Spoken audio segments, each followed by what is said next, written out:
L'odeur âcre du café rassis et du désespoir flottait dans l'air des bureaux de l'usine de confection. Quand le contremaître, un homme dont l'échine s'était visiblement affaissée lors de la dernière récession, m'a convoqué pour la 5e fois de la semaine, j'ai su que la fin était arrivée, non pas avec fracas, mais avec un simple et définitif coup de ciseau. Brenda Jenkins, la directrice, était assise comme une idole de pierre derrière un immense bureau en acajou qui semblait beaucoup trop grand pour une entreprise textile en train de mourir. Son visage était aigre, figé en permanence dans un masque d'épuisement managérial, et elle tapotait ses ongles parfaitement manucurés sur un fin dossier Manila. Le son ressemblait à un minuscule et répétitif battement de tambour annonçant ma disparition. Maya Brox commença-t-elle, sa voix plate, sans jamais lever les yeux du dossier. Vous savez que les temps sont durs. Les commandes sont lentes, la concurrence est féroce. Nous devons rationaliser les opérations. Je restai silencieuse, serrant la bandoulière de mon sac en toile usée, le cuir collant sous mes paumes moites. 42 ans. 20 ans passés courbés sur des machines à coudre industrielles, 20 ans de travail impeccable en tant que machiniste principale et maîtresse couturière. J'avais vu cette usine se réduire d'un bloc urbain dynamique à une caverne clairsemée et résonnante. J'étais l'une des dernières véritables artisanes restantes, et maintenant à rationaliser, c'était l'euphémisme d'entreprise pour jeter le bon bois afin de faire de la place pour des planches moins chères et plus faibles. À compter du 1er du mois prochain, nous vous réduisons à temps partiel, annonça Brenda, levant enfin les yeux. Ils étaient durs, incolores, et totalement dépourvus de pitié. Ou vous pouvez démissionner. Votre choix. Une vague chaude et acide me monta à la gorge. Ce n'était pas une décision commerciale, c'était une exécution personnelle. Comment suis-je censé vivre avec des heures à temps partiel, Brenda? J'ai des parents âgés. Mon père se remet d'un grave accident vasculaire cérébral, et ma mère est son aidante principale. Ces médicaments à eux seuls représentent la moitié de mon chèque. Ce sont vos problèmes personnels, Maya, rétorqua Brenda, sa voix se faisant plus aiguë avec impatience. Elle baissa de nouveau les yeux sur le dossier, signalant que la conversation était terminée. Vous devez penser à vous, ma chère. Nous le faisons tous. Je suis sorti de ce bureau en sentant mes jambes flancher, le nœud de stress familier se transformant en un désespoir physique paralysant. Mes heures supplémentaires, celles qui me laissaient avec des épaules douloureuses et des maux de tête chroniques, étaient la seule chose qui maintenait le toit au-dessus de mon petit appartement et l'électricité allumée. Maintenant, le revenu serait réduit de moitié. Comment étais-je censé empêcher le temps de s'écouler? Ce soir-là, je me suis retrouvé dans la cuisine exiguë du petit appartement d'une chambre de mes parents. Ils vivaient dans un vieil immeuble en briques à faible revenu, dans le Far South Side, un endroit où l'odeur de la chaleur du radiateur et de la vieille huile de friture était omniprésente. Ma mère, Marnie, s'affairait près de la cuisinière, remuant une maigre soupe, essayant désespérément de faire semblant de ne pas avoir entendu l'appel téléphonique étouffé et frénétique que je venais d'avoir avec ma propriétaire, qui laissait entendre de manière inquiétante une augmentation du loyer depuis 3 mois. Marnie, ne t'inquiète pas, ma chérie, dit doucement maman, sa voix empreinte d'une gaieté forcée. Elle plaça une tasse de thé Earl Grey devant moi, ses mains gercées et sillonnées de minuscules fissures douloureuses dues au nettoyage constant, tremblant légèrement. On trouvera une solution. Peut-être que tu peux revenir vivre avec nous. C'est étroit, je sais, mais tu économiserais sur le loyer. Je la regardais, ma belle-mère, usée. Ses cheveux autrefois corbeaux étaient maintenant parsemés d'argent, et les rides d'inquiétude autour de ses yeux étaient profondément gravées. Leur petit appartement était déjà rempli à craquer. Le matelas médical de papa dominait le salon, l'éclat chromé du fauteuil roulant était rangé dans le coin, le déambulateur projetant une ombre squelettique. La petite table de cuisine était en permanence colonisée par des flacons de médicaments et des piluliers. Où pourrais-je même me caser, sur le sol à côté de la bouteille d'oxygène? Maman, vous n'avez pas la place, réussis-je à dire, avalant l'épaisse et douloureuse boule dans ma gorge. Je trouverai une solution. J'y arrive toujours. Mais que pouvais-je trouver? 42 ans, pas de diplôme universitaire, accablé par une compétence hautement spécialisée qui se mourait avec l'industrie textile nationale. J'ai essayé de trouver des petits boulots, de raccommoder, de faire des ourlets, de prendre des retouches en ligne, mais les paiements irréguliers et maigres ressemblaient à de la menue monnaie jetée dans un raz-de-marée de dettes. Papa se reposait dans la pièce d'à accent grave côté, 6 mois après que l'accident vasculaire cérébral lui ait volé la moitié de sa mobilité et la majeure partie de son rire facile. Les médecins parlaient de rééducation intensive, de massage ciblé, de physiothérapie spécialisée, tout ce qu'il mentionnait était une expression pour l'argent que nous n'avions pas. Je suis parti tard ce soir-là, marchant dans les rues sombres et irrégulières vers l'arrêt de bus, l'air froid de décembre me mordant les joues. Il y a un an, la vie était stable, prévisible. Maintenant, c'était une cascade de catastrophes au ralenti. Le lendemain au travail, le coup est tombé avec le bruit écœurant d'une vérité révélée. Pendant ma pause déjeuner précipitée, un triste sandwich mangé sur une table de travail, Keshia Wilson, ma collègue et amie depuis 15 ans, s'est approchée de moi. Keshia était toujours un peu nerveuse, mais aujourd'hui, elle vibrait littéralement d'une énergie nerveuse. Maya, je dois te dire quelque chose, commença-t-elle, tordant son badge en plastique entre ses doigts, son regard fixé sur les carreaux industriels. Juste ne te fâche pas, Tiffany de la comptabilité a laissé échapper ça hier. Je ne pouvais pas te le cacher. Mon estomac tomba, de l'eau glacée remplaçant le nœud de désespoir. Laisser échapper quoi, Kesha? Kesha jeta un coup d'œil rapide autour d'elle, baissant la voix jusqu'à ce qu'elle ne soit qu'un murmure. Il donne tes heures à Tiffany, la nièce de Brenda. Elle vient de terminer un cours de courte durée, et il l'installe à ton poste de machiniste senior, à temps plein. Un froid glacial, plus froid que le vent de décembre, me traversa. Ce n'était pas la cruauté impersonnelle du marché, c'était une trahison calculée et intime. Alors ce n'est pas une rationalisation, demandai-je lentement, les mots lourds et dangereux. C'est juste du népotisme pur et simple, utilisant une crise d'entreprise comme couverture? Ouais, ma fille, chuchota Kesha, une véritable culpabilité inondant ses traits. Elle détourna le regard, un réflexe affûté par des années de survie aux compressions d'entreprise. Brenda a une combine pour sa famille, et pour eux, nous ne sommes que de la main-d'œuvre jetable. Écoute, je peux te prêter de l'argent, peut-être quelques centaines si tu en as besoin pour le loyer. Merci, Kashaya, sincèrement répondis-je, réprimant la colère, essayant de garder ma voix stable. Mais la mort n'est pas la réponse, et je ne te demande pas de mettre ton propre emploi en danger. Je vais gérer ça moi-même. Mais à l'intérieur, je bouillonnais, une rage brute et toxique qui consumait les derniers vestiges de mon humiliation. 20 ans de travail dévoué et de haute qualité, et j'étais jeté comme une peluche pour une gamine privilégiée avec des relations. Mon esprit revint à mon père, son visage mou et confus alors qu'il essayait de parler, sa dépendance envers moi totale. Je n'étais pas du genre à me taire face à l'injustice, mais c'était plus qu'injuste. C'était du vol. Il volait ma stabilité, volait la guérison de mon père. Après mon quart de travail, mon dernier quart de travail complet, réalisai-je, je suis retourné au bureau de la directrice. Je n'ai pas frappé. J'ai poussé la lourde porte en chêne avec assez de force pour faire grincer les charnières en laiton bon marché. Brenda leva les yeux, surprise, son calme momentanément brisé. Brenda, arrêtons de faire semblant, dis-je, ma voix dangereusement calme, le contrôle qu'elle compte n'est plus intimidant que n'importe quel cri. Il n'y a pas de rationalisation. Vous essayez juste d'installer votre nièce, Tiffany, à mon poste de senior. Le visage de la directrice passa par des nuances allant du blanc maladif au cramoisi de la colère. Elle agrippa le bord du bureau. Vous vous oubliez, Maya Brox. Comment osez-vous faire irruption ici et m'accuser de... De quoi? De favoriser la famille? Vous n'avez aucune preuve. Eh bien, est-ce vrai? Je ne bronchais pas. Je ressentais un pouvoir froid et exaltant en défiant son autorité. Je travaille ici depuis 20 ans, Brenda. Pas une seule plainte, seulement des primes annuelles et des éloges pour mon efficacité. Et maintenant, vous saccagez mes moyens de subsistance pour une parente. C'est illégal. Licenciement discriminatoire déguisé en compression.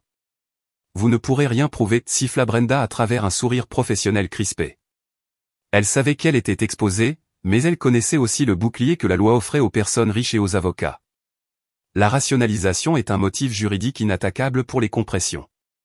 Si vous causez des problèmes, si vous essayez de poursuivre, vous perdrez votre indemnité de départ.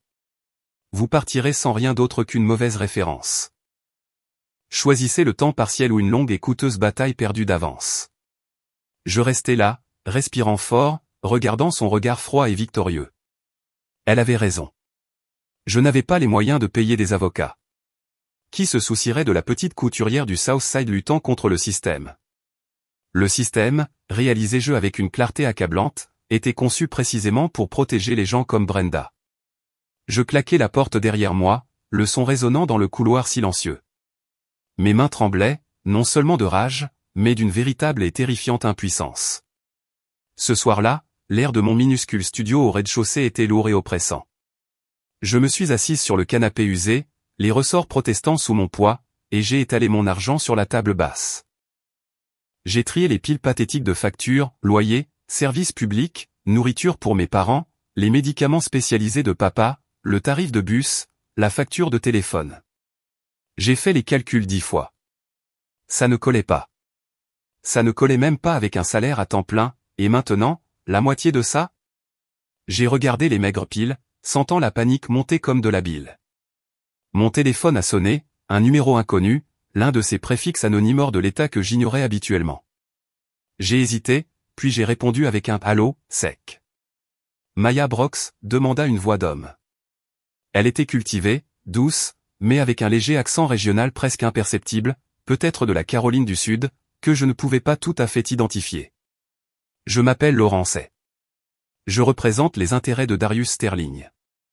Vous avez peut-être entendu parler de Sterling. Bien sûr, j'avais entendu parler de lui.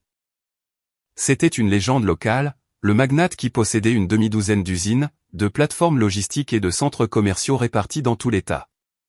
Des légendes l'entouraient comme une mythologie floue. Certains disaient qu'il était un homme honnête, qui s'était fait tout seul et qui avait gravi les échelons depuis la pauvreté, d'autres chuchotaient des transactions obscures, des prises de contrôle impitoyables et un passé enveloppé de secrets. Mais pour moi, il était une figure mythique d'un monde situé à des années-lumière. J'ai entendu parler de lui, répondis-je prudemment, mes doigts se resserrant instinctivement autour du téléphone. Mais qu'est-ce que cela a à voir avec moi? Darius Sterling cherche une épouse, dit Laurence, son ton totalement professionnel, ne trahissant aucune émotion. Vous avez été recommandée comme une femme digne et respectable. J'ai failli faire tomber le téléphone sur mes genoux. J'ai réellement ri, un rire sec et étranglé d'incrédulité. Excusez-moi. Un quoi? Qui m'a recommandé, monsieur est? Est-ce une sorte de blague de mauvais goût? Pas de blague, je vous assure, sa voix resta complètement sérieuse, comme celle d'un avocat lisant un testament. Vous avez été recommandé par Ruth Washington, qui a autrefois travaillé avec votre mère, Patricia. Elle a parlé à monsieur Sterling de votre famille, de votre dévouement et du caractère responsable de votre fille. Il recherche précisément ce genre de caractère. Ruth Washington? L'ancienne collègue de maman de son époque d'infirmière à l'hôpital? Elles avaient perdu contact il y a des années lorsque Ruth avait quitté le métier d'infirmière. Maintenant, elle refait surface avec cette proposition. Écoutez, je ne comprends pas, bégayai-je, déconcerté, vérifiant à nouveau l'écran du téléphone pour m'assurer que je ne composais pas une télévente de fin de soirée. Pourquoi moi? Je n'ai pas d'argent. Je ne suis pas issu d'une famille riche. J'ai 42 ans, et franchement, j'ai l'air épuisé. C'est précisément pour cela, interrompit Laurence, mettant un léger accent sur le mot. Monsieur Sterling est fatigué des jeunes chasseresses de fortune. Il recherche une femme mûre et sensée qui apprécie la personne, pas le compte bancaire. Une femme qui sait travailler, être responsable et prendre soin de ses proches sans calcul. Une femme, en somme, qui possède de la dignité.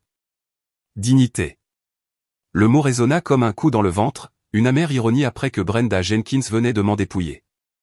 Tout cela est très étrange, murmurai-je, regardant la pile pathétique de factures sur ma table. Ces choses ne se produisent tout simplement pas dans la vraie vie. Elles se produisent, croyez-moi, une chaleur soudaine et plus douce entra dans sa voix, une pointe d'empathie véritable. Monsieur Sterling est prêt à résoudre tous les problèmes financiers de votre famille, à payer la réadaptation complète et à long terme de votre père, à fournir un logement sûr et confortable à vos parents. En retour, il ne demande qu'une seule chose, que vous deveniez sa femme et sa partenaire. Mon cœur battait fort contre mes côtes, un oiseau désespéré essayant d'échapper à sa cage. Conte de fées ou piège élaboré et cruel? Je ne pouvais pas discerner ce qui était le plus probable. Et qu'est-ce qui ne va pas chez lui, demandai-je, la question cruciale, l'inévitable piège chuchoté dans le combiné.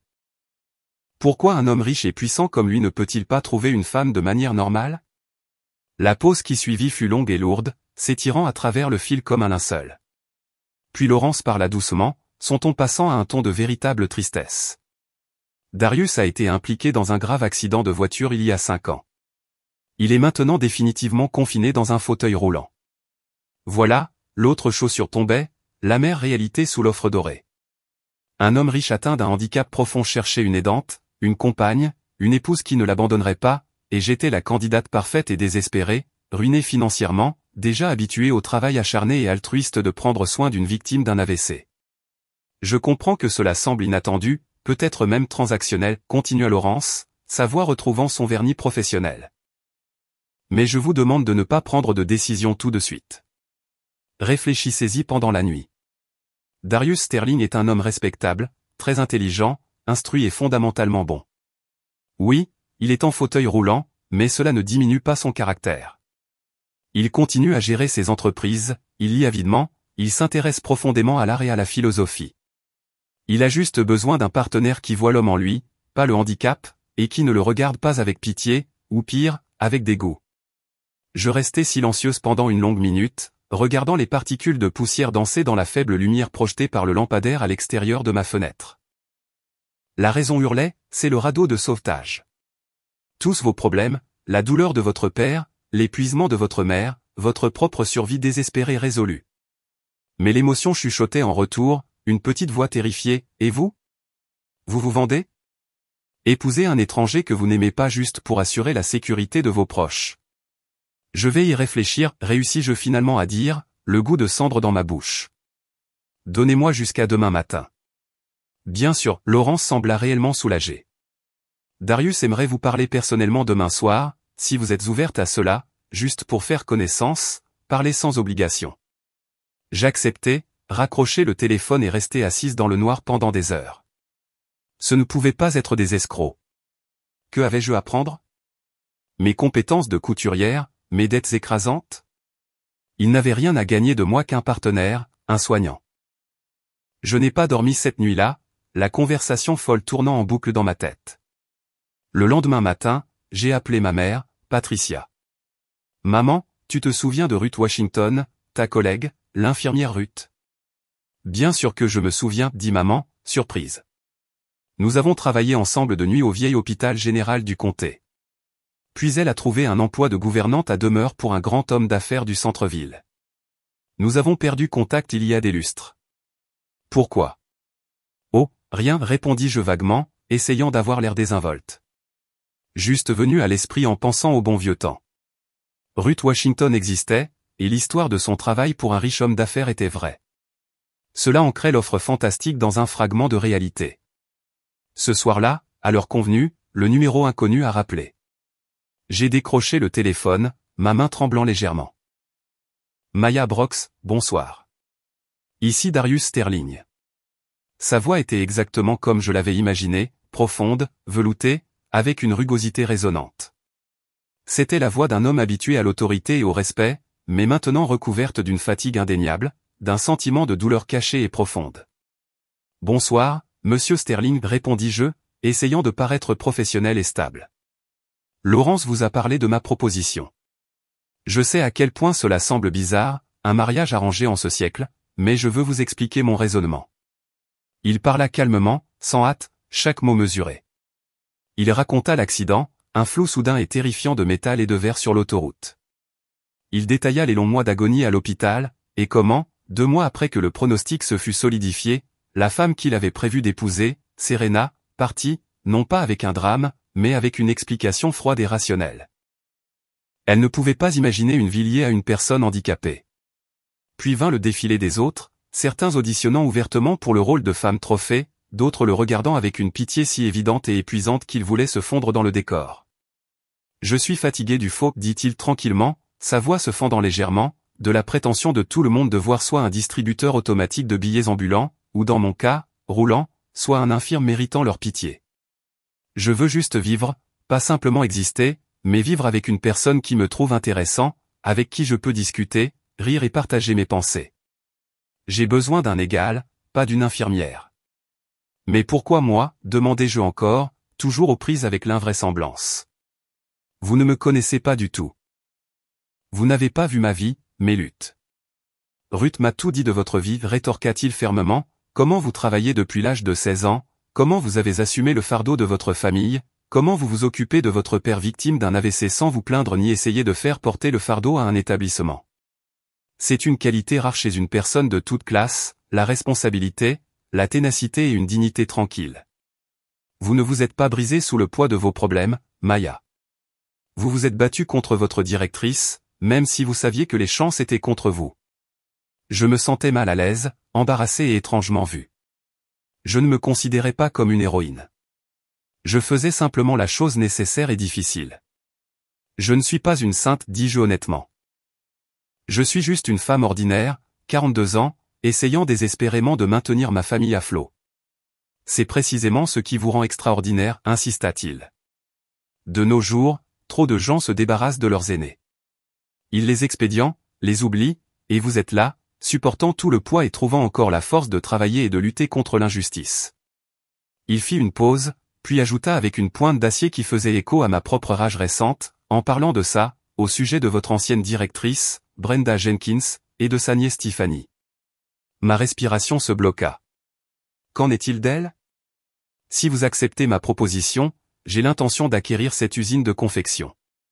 J'ai un œil dessus, un équipement obsolète, certes, mais un emplacement privilégié. C'est une opportunité d'investissement rentable que j'envisageais déjà. Nous allons accélérer le processus, et vous pourrez décider vous-même si vous voulez y retourner en tant que directrice des opérations ou poursuivre quelque chose d'entièrement nouveau. Ma respiration se coupa dans ma gorge. Vous allez acheter l'usine, comme ça, pour résoudre mon problème. Non, pas comme ça, corrigea Teil, son ton patient. C'est une opportunité d'affaires qui se trouve à résoudre une injustice profondément personnelle pour la femme que j'espère épouser. Considérez cela comme un bonus, Maya. La justice servit froide. Nous avons parlé pendant plus d'1 heure. Il a parlé de son enfance ouvrière, de son ascension, de ses erreurs et de son rétablissement après l'accident. Il aimait les romans historiques, écoutait du jazz classique et connaissait un nombre étonnant de choses sur la peinture de la Renaissance. Après l'accident, il a admis s'être complètement replié sur lui-même, voyant le monde comme un endroit hostile et apitoyant, mais il a fini par réaliser que la vie continue, même si différemment. Vous savez, quand j'étais jeune, je rêvais d'être créatrice de mode, confessai-je, ressentant une légèreté que je n'avais pas ressentie depuis des années. J'ai même postulé au FIT, mais je n'ai pas été admise, et puis la vie a pris le dessus, le travail, la famille, les parents. J'ai enterré ce rêve profondément. Et vous ne voulez pas y revenir maintenant? Un intérêt sincère résonna dans sa voix. Trop tard, fis-je en agitant la main, bien qu'il ne puisse pas voir le geste dédaigneux. J'ai 42 ans. Quel genre de créatrice serais-je? L'âge n'est qu'un chiffre, rétorqua-t-il, sa voix pleine de conviction. Si vous avez le désir et le talent, il n'est jamais trop tard, Maya. Je suis la preuve vivante que la vie recommence après 40 ans. Quand nous nous sommes finalement dit au revoir, j'ai ressenti une chaleur étrange et profonde, pas le papillonnement de la romance, mais le réconfort sûr d'être vu. Pour la première fois depuis des années, quelqu'un m'avait parlé non pas comme à une bête de somme fatiguée ou à une fille altruiste, mais comme à une personne intéressante avec des rêves oubliés et des opinions valables. Le lendemain, Laurence a rappelé. Darius m'a demandé de vous apporter les documents. Je peux être à votre adresse dans 1 heure. Vous devez tout examiner attentivement, le contrat de mariage, les garanties financières et les engagements inébranlables concernant les soins médicaux de votre père et la sécurité financière de vos parents. Il est arrivé précisément à l'heure, un homme sérieux, à la tenue impeccable, dans la cinquantaine, portant une mallette lourde et d'apparence coûteuse. Il a déposé les épais documents sur ma minuscule table basse et a commencé à expliquer les détails avec la précision d'un chirurgien. Le contrat était habilement rédigé, couvrant toutes les éventualités juridiques. Darius s'engageait à payer l'intégralité du traitement de pointe de mon père dans la clinique de réadaptation la plus exclusive de l'État, à acheter à mes parents un appartement confortable et accessible de 2 chambres dans un quartier sûr et agréable, et à me verser une généreuse allocation mensuelle, un montant qui m'a fait halter intérieurement. En échange, je devais devenir sa femme, vivre dans sa maison et gérer le ménage comme sa partenaire. De manière cruciale, il spécifiait un droit au divorce. Si je choisissais de partir après 1 an, je recevrais un règlement massif et inconditionnel et un appartement à mon nom, libre et net. Ce sont des conditions très généreuses, ai-je murmuré, mes yeux parcourant les chiffres vertigineux. Trop généreuses. Quelle est la prise, monsieur? Il n'y a pas de prise, Maya. Laurence m'a regardé sérieusement, son expression s'adoucissant à nouveau. Darius veut que vous vous sentiez entièrement en sécurité, que vous n'ayez jamais l'impression d'avoir été acheté aux contraintes. Vous êtes libre de partir à tout moment, et vous resterez financièrement en sécurité, quoi qu'il arrive. J'ai lu le contrat 3 fois. J'ai cherché des clauses cachées, des échappatoires qui me piégeraient, mais l'accord était transparent, contraignant et extrêmement favorable pour moi. Puis-je consulter mes parents? Ai-je demandé? Bien sûr. Darius n'est pas pressé. Prenez votre temps, discutez-en avec vos proches. Cette décision doit être prise avec lucidité, pas par désespoir. Ce soir-là, j'ai pris le bus pour aller chez mes parents. Maman a ouvert la porte, le visage sillonné d'inquiétude. Marnie, qu'est-ce qu'il y a? Tu as l'air pâle, mais d'une certaine manière soignée. Qu'est-ce qui ne va pas? Je l'ai conduite dans la cuisine, me suis assise et ai pris une grande et fortifiante respiration. Maman, papa, j'ai reçu une proposition. Ce n'est pas simple. C'est très, très étrange. Et puis je leur ai tout raconté, l'appel, le magnate, l'accident, le contrat et les sommes d'argent vertigineuses. Mes parents ont écouté, la bouche bée, leurs expressions un mélange d'incrédulité et d'espoir naissant. Oh mon Dieu, Marnie, a murmuré maman quand j'ai finalement terminé. On dirait quelque chose tiré de ces vieux feuilletons de l'après-midi, un riche fiancé, un contrat, de l'argent pour tout résoudre.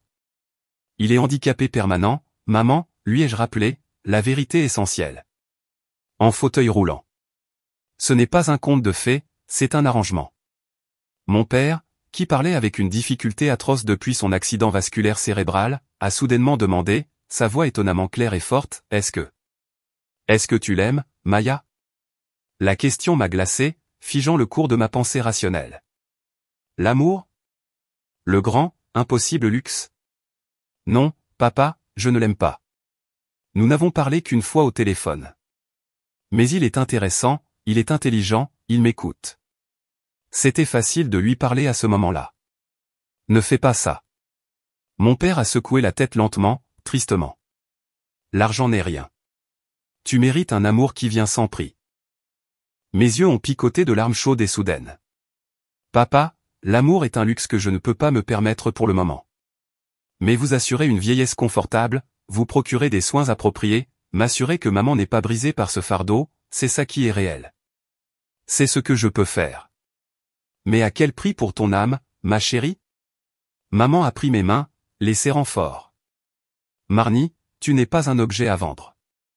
Nous nous débrouillerons d'une manière ou d'une autre. Nous l'avons toujours fait. Comment, maman? Ai-je demandé sèchement, ma voix craquant de frustration refoulée. Comment avec mon salaire à temps partiel, qui ne couvrira même pas mon loyer, quand papa a besoin de procédures coûteuses? Regardons les choses en face, nous nous noyons, maman. Nous sombrons sous le poids de ça, et cet homme nous offre la seule bouée de sauvetage en vue. Ma mère a commencé à pleurer en silence, les larmes traçant des chemins à travers la poussière de farine sur ses joues. Je ne veux pas que tu te sacrifies pour nous, chérie. Nous sommes vieux. Tu es encore assez jeune pour trouver quelque chose de réel. J'ai 42 ans, maman, ai-je raillé, un rire amer m'échappant. Quelle jeunesse! Les princes sur des chevaux blancs ne se présentent pas pour les femmes de mon âge. C'est un homme bien, éduqué, financièrement stable, oui, en fauteuil roulant, mais je n'ai pas peur de prendre soin des malades. J'ai l'expérience. Et si je peux vous donner la paix et ne pas être malheureuse moi-même, pourquoi n'essayerais-je pas? Mes parents ont échangé un long regard angoissé, le conflit silencieux entre vouloir le bonheur de leur fille et vouloir leur propre survie mis à nu. Réfléchis encore une fois, Marnet, a insisté mon père, les yeux obscurcis par des émotions contradictoires. Ne te précipite pas dans une vie dont tu ne pourras pas sortir. J'y ai pensé toute la nuit, allongé et éveillé dans mon petit studio. J'ai analysé chaque angle. J'ai essayé d'imaginer la vie, la grande maison silencieuse, le fauteuil roulant, les exigences. Mais j'avais déjà les exigences. Ma vie actuelle était déjà une négociation constante avec la pauvreté et le désespoir. Peut-être que c'était ma seule chance, une chance de stabilité, une chance de remplir enfin mon devoir, et peut-être une chance de redécouvrir ma propre valeur. Le matin, avant même de m'habiller, j'ai appelé Laurencet. J'accepte, ai-je confirmé, ressentant un étrange mélange de terreur et de résolution furtive, mais avec une condition. Je veux rencontrer Darius Sterling en personne, le voir, lui parler face à face avant de signer des papiers. Naturellement, a dit Laurence immédiatement, un soulagement évident dans sa diction fluide. Darius lui-même insiste sur une rencontre personnelle demain, si cela vous convient. Il enverra une voiture demain. J'ai confirmé et raccroché le téléphone. Ce n'est qu'alors que je me suis permis de remarquer les battements lourds et rythmiques de mon propre cœur. Demain, je rencontrerai l'homme qui pourrait changer ma vie, pour le meilleur ou pour le pire. J'étais enfin prête à l'affronter. J'ai pris le jour suivant de congé, prétextant une migraine soudaine et invalidante. Je me suis habillé avec un soin méticuleux, choisissant mon meilleur, bien que légèrement démodé, tailleur-jupe bleu marine, ajoutant seulement une touche de maquillage pratique. Je me suis regardé dans le miroir et j'ai vu une femme fatiguée, oui, mais aussi une femme avec une lueur désespérée d'espoir dans les yeux, encadrée par les premiers fils d'argent à ses tempes. Que verrait-il? Laurence a envoyé une voiture pour moi, une berline de luxe noire et élégante qui avait l'air complètement déplacée garée devant mon modeste immeuble en briques. Je me suis enfoncé dans le siège en cuir moelleux, me sentant complètement hors de propos, comme un morceau de tissu d'usine drapé sur un cadre en acajou fin. La voiture a traversé toute la ville, loin du paysage industriel crasseux et dans un quartier raréfié d'arbres imposants, de routes sinueuses et de manoirs cachés derrière de hautes clôtures en fer forgé. Nous nous sommes arrêtés à des portes imposantes. Le chauffeur a parlé dans un interphone, et les portes se sont ouvertes silencieusement, majestueusement. À l'intérieur, le domaine était un parc miniature, des jardins soignés, des allées en pierre, le scintillement d'une fontaine décorative sous le faible soleil d'hiver. Au fond du parc se dressait un manoir de 3 étages en pierre de couleur claire, silencieux et imposant. J'ai été accueilli dans le hall caverneux au sol de marbre par Ruth Washington elle-même, plus âgée, plus corpulente, mais avec le même sourire énergique et gentil. Maya. Regarde-toi, ma chérie. Toute adulte est toujours aussi belle que le disait ta maman. Elle m'a serré chaleureusement dans ses bras, une étreinte réconfortante et sincère. Ne soyez pas nerveuse, Darius est tout aussi anxieux que vous. C'est un homme bon, honnêtement. Il a juste besoin d'un peu de foi. Elle m'a conduite à travers un immense hall résonnant dans un salon spacieux et lumineux. Des fenêtres panoramiques donnaient sur le jardin impeccable. Tout était cher, de bon goût et silencieux, des œuvres d'art raffinées sur les murs, des livres reliés en cuir empilés du sol au plafond, des meubles qui ressemblaient plus à de l'art sculpté qu'à des sièges, et au milieu de cette splendeur stérile, un homme était assis dans un fauteuil roulant élégant et personnalisé près de la fenêtre. Il a tourné le fauteuil vers moi, le doux vrombissement du moteur étant le premier son que j'avais entendu depuis mon entrée dans la maison, et j'ai vu Darius Sterling pour la première fois. Il était grand, même assis, avec de larges épaules qui semblaient trop grandes pour le fauteuil. Ses cheveux noirs étaient parsemés de gris distingués aux tempes. Son visage était intelligent, légèrement tiré, et ses yeux gris, attentifs, mesurants, mais teintés d'une profonde tristesse personnelle, ont capté mon regard. Il avait l'air plus jeune que je ne l'avais imaginé, peut-être 32 ou 33 ans. Maya Brox, a-t-il dit, et j'ai reconnu la voix résonnante et veloutée qui m'avait à la fois terrifié et calmé hier soir. Merci d'être venu. S'il vous plaît, ne restez pas debout. Vous devez être épuisé. Je me suis approché de lui, me sentant maladroite et gauche. Je ne savais pas ce qui était approprié, tendre la main? Éviter le contact visuel? Je suis resté figé un instant. Veuillez vous asseoir, a-t-il indiqué un grand fauteuil confortable en face de lui. Thé? Café? Le personnel de cuisine fait un excellent café noir, où nous avons une gamme de tisanes. Thé, s'il vous plaît, ai-je réussi à murmurer, m'enfonçant dans le fauteuil, le cuir frais contre mes jambes. Ruth a apporté un plateau avec de fines tasses en porcelaine et s'est retirée en silence, fermant les lourdes portes coulissantes derrière elle. Nous étions seuls. Darius m'a regardé longuement, m'évaluant intensément avec une intensité tranquille qui était à la fois déconcertante et profondément respectueuse. J'ai refusé de baisser les yeux, soutenant son regard, bien que mes entrailles soient un gâchis serré et agité. Après un moment qui s'est étiré en une éternité, il a esquissé un sourire faible, presque timide. Vous êtes belle, Maya. Laurence n'a pas exagéré la force tranquille de votre visage. J'ai rougi, peu habitué à une flatterie aussi directe. Je suis juste ordinaire. Non, a-t-il rétorqué instantanément. Vous avez un visage fort, le visage d'une personne qui a traversé le feu mais n'a pas été réduite en cendres. J'aime énormément ça. Nous avons parlé pendant plus d'1 heure. Nous avons abordé la vie, la famille, les espoirs et le poids écrasant des peurs modernes.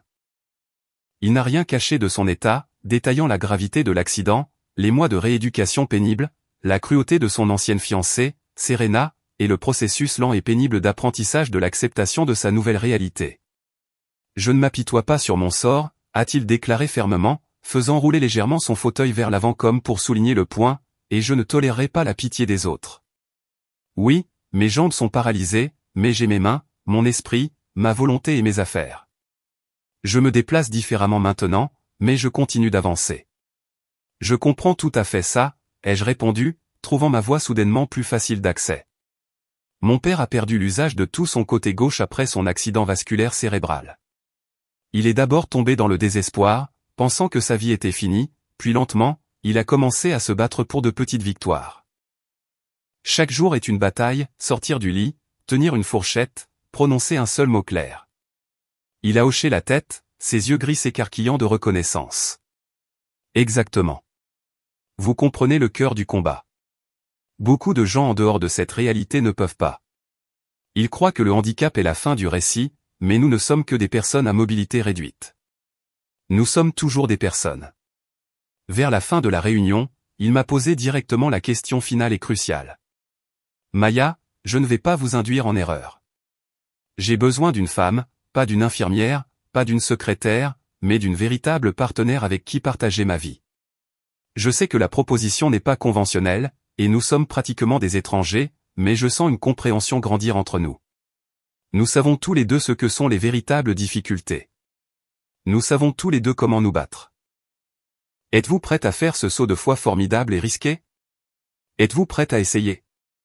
J'ai regardé cet homme intelligent, fort, blessé que le destin avait enchaîné à un fauteuil, et soudain la voix calculatrice de la raison a disparu. Je n'étais ni répugné, ni effrayé, ni même en train de penser à l'argent. J'ai ressenti du respect et un étrange et puissant sentiment de gratitude qu'il m'offre une issue, qu'il m'offre une chance d'arrêter de simplement survivre. J'accepte, ai-je dit doucement, le poids de la décision faisant légèrement trembler ma voix. Nous allons essayer, Darius.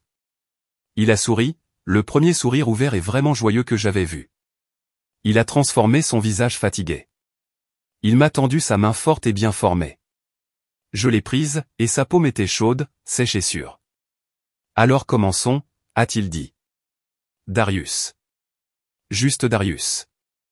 Maya. Juste Maya. Je lui ai rendu son sourire. À ce moment-là, une conviction puissante, presque religieuse, s'est installée en moi. Peut-être que c'est le destin, peut-être que l'injustice à l'usine, le désespoir, la dette écrasante, peut-être que tout cela est arrivé exactement comme il était censé arriver, me dirigeant ici. Le temps nous le dira, mais pour la première fois dans ce qui m'a semblé être une éternité, assise en face de cet homme complexe, j'ai ressenti de l'espoir.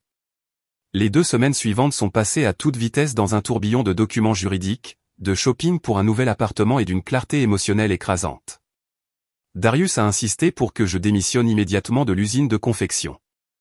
Laurence s'est occupée de tous les documents, s'assurant même que je reçoive une généreuse indemnité de départ, malgré la menace antérieure de Brenda. Pour mes parents, la promesse de Darius a été instantanément remplie.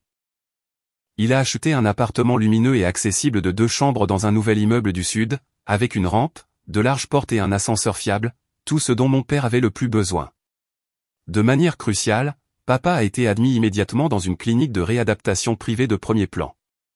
Les médecins ont promis des progrès significatifs dans les 2 mois suivant une thérapie quotidienne intensive. Maman a pleuré avec un mélange tumultueux de joie et d'appréhension. Marney, comment peux-tu faire ça? Comment vas-tu vivre avec un étranger dans une maison étrange? Arrête, maman, je l'ai serré fort dans mes bras, inhalant l'odeur familière d'amidon et de violin. Je suis une femme adulte, et c'est mon choix. Et Darius n'est pas un étranger. Nous parlons tous les jours, parfois pendant des heures. Je l'aime bien, maman. Beaucoup. C'était la vérité absolue. Nous nous appelions tous les soirs, discutant de livres, d'événements mondiaux et de nos vies parallèles et tranquilles. Il parlait souvent d'affaires, me demandant mon avis étonnamment perspicace sur la logistique, et je partageais mes souvenirs et les rêves tranquilles que j'avais récemment déterrés. À chaque conversation, je devenais plus convaincu que j'étais incroyablement chanceuse. Il était brillant, réfléchi et avait un sens de l'humour subtil et autodépréciatif. Le fait qu'il soit en fauteuil roulant devenait rapidement le détail le moins important à son sujet. Nous nous sommes mis d'accord sur un mariage discret, une simple cérémonie à la mairie et un petit dîner intime avec uniquement notre famille la plus proche et Laurençais. Darius a expliqué qu'il ne voulait pas d'une affaire somptueuse où les gens le regarderaient avec pitié ou curiosité. J'étais profondément reconnaissante pour l'intimité. Mais 2 jours avant l'enregistrement, le premier tremblement du monde extérieur a secoué notre calme. Je suis arrivé chez Darius pour finaliser les détails. Laurence a ouvert la porte, son visage un masque sombre et professionnel. « Maya, il y a des invités » a-t-il averti à voix basse, se penchant près de moi. Les proches parents de Darius. Iris Sterling, sa sœur. Soyez prête. Ils sont là pour semer le trouble. Mon cœur s'est serré instantanément. Darius avait mentionné qu'il était largement brouillé avec sa famille après l'accident. Ils étaient, expliqua-t-il avec une amère honnêteté, déçus qu'il ne soit pas mort pour qu'ils puissent hériter, et ne se sont montrés que lorsqu'il était assez fort pour gérer à nouveau l'entreprise. Je suis entré dans le vaste salon silencieux et j'ai immédiatement ressenti une vague froide d'hostilité. Près de la cheminée en granit se tenait une femme d'une 50aine d'années, élégamment prédatrice dans un tailleur en soie sur mesure, son expression étant un mépris total. C'était Iris Sterling. À côté d'elle se trouvait son mari, Marcus, un homme corpulent dans la quarantaine avec un regard lourd et attentif. Se prélassant avec un ennui délibéré sur un canapé de velours se trouvait leur fils, Jamal, un jeune homme avec un sourire narquois et une arrogance pleine de droit déjà gravée sur son visage. Eh bien, regardez qui voilà. La mariée. Iris m'a regardé de haut en bas, ses yeux parcourant lentement de mes chaussures à ma coiffure, s'attardant avec dédain sur les petites boucles d'oreilles de perles de bon goût que je portais. Maya, voici Iris Sterling, mon mari Marcus et notre fils Jamal. Nous sommes venus pour une présentation, ou peut-être un interrogatoire. J'ai hoché la tête une fois, croisant les bras serrés, me sentant tout à fait comme une accusée dans un tribunal hostile. Maya, nous savons. Iris a continué, sa voix dégoulinant d'une douceur venimeuse. Une couturière d'une usine mourante, d'une famille à faible revenu, un père handicapé. Un match parfait et non menaçant pour vous, n'est-ce pas, Darius ? Sa voix contenait une moquerie glaciale si ouverte que mon visage a rougi, non pas de honte, mais de la chaleur familière de mon ancien atelier d'usine, la colère. Je ne comprends pas ce que vous essayez d'insinuer, ai-je dit, gardant ma voix égale, refusant de craquer. Oh, rien de spécial. Iris s'est approchée, son parfum français coûteux submergeant le subtil parfum de vieux papier et de cuir dans la pièce. Juste curieuse de savoir combien vous avez exigé, ma chère. Quel est votre prix final pour vous attacher à un estropié ? Iris. La voix de Darius a été un coup de tonnerre aigu et soudain. Il est arrivé en fauteuil roulant dans le salon depuis le bureau attenant, son visage tordu de fureur. Excusez-vous immédiatement auprès de ma fiancée. Auprès de qui ? Auprès d'elle ? Iris a à peine fini la phrase, captant son regard noir et dangereux. Elle a reculé d'1 pouce. Darius, qu'est-ce que c'est que ça ? J'essaie simplement de te protéger. Tu sais qu'elle n'en veut qu'à ton argent, à ton influence. Elle apparaît de nulle part 2 jours avant le mariage. Assez. Darius a fait rouler son fauteuil juste à côté de moi, recouvrant ma main de la sienne. Maya est ma fiancée, et je ne permettrai à personne de l'insulter, et encore moins à ma propre famille. Nous sommes inquiets pour votre jugement, Darius, a interrompu Marcus d'une voix basse et onctueuse, s'avançant, sa corpulence dominant intentionnellement l'espace. Dans votre état, il est facile de faire une erreur. Vous êtes vulnérable, vous êtes seul. Je ne suis pas seul, l'a coupé Darius, sa voix maintenant dangereusement basse, et je ne suis certainement pas vulnérable. Je vous rappelle que je suis légalement compétent. Je gère l'entreprise, je prends les décisions et j'épouserai qui je veux. Et si nous allions au tribunal ? Marcus a plissé les yeux, son regard lourd reposant sur les jambes de Darius. Demandez à ce que vous soyez déclaré incompétent. Avec vos antécédents médicaux, c'est tout à fait possible. Vous avez besoin de soins à temps plein, 24 heures sur 24, pas d'une femme. Un silence étouffant est descendu. J'ai senti la main de Darius se resserrer sur la mienne. Sa colère était une aura visible et tremblante autour de lui.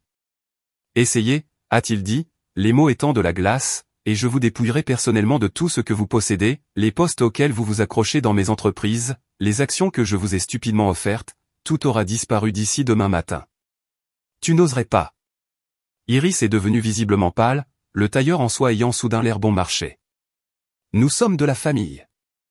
Famille qui ne sortait du bois que lorsque vous aviez besoin de m'empêcher de vivre une vraie vie. Où étiez-vous il y a 5 ans quand j'étais à l'hôpital, apprenant à tenir une cuillère à nouveau? Sa voix tremblait d'un chagrin profond, volcanique. Vous veniez une fois par mois pendant 10 minutes et vous me regardiez comme si j'étais déjà mort. Et maintenant, alors que j'ai enfin trouvé une personne qui voit l'homme en moi, et non le mutiler, vous tentez de tout détruire. Je lui ai doucement serré l'épaule, essayant de le calmer. Darius, ne le fais pas. Ils ne valent pas le stress. Iris reporta son regard sur moi. Ses yeux étaient emplis d'une haine brute et absolue. Tu joues bien, siffla-t-elle, retroussant ses lèvres dans une expression reptilienne, en faisant semblant d'être l'épouse dévouée, mais je te vois venir. Fille d'usine, rebut de caravane, accrochée à un riche estropié. Tu crois que tu vas vivre heureuse pour toujours? Pas question. Je me suis redressé, la regardant droit dans les yeux, répondant à sa malice aristocratique par ma détermination de classe ouvrière. Vous avez absolument raison, dis-je d'une voix égale, le calme acier de ma voix les réduisant tous deux au silence. Je viens d'une famille pauvre. J'ai travaillé comme couturière pendant 20 ans. Mon père est handicapé, et oui, Darius a aidé ma famille, ce dont je lui serai toujours reconnaissante. Mais si vous pensez que je l'épouse uniquement pour l'argent, vous vous trompez. Je pourrais prendre l'argent et partir, il y a une clause pour ça, une clause très généreuse dans le contrat, mais je reste, Iris, parce que votre frère est un homme bien, intelligent, fort et intéressant, ce qui est bien plus que ce que je peux dire de vous ou des parasites que vous avez amenés avec vous. Jamal gloussa, ce qui lui valut un regard assassin de sa mère. Elle a du cran, maman. Jamal, tais-toi, rugit Iris. Elle se retourna vers Darius, sa dernière menace un murmure désespéré.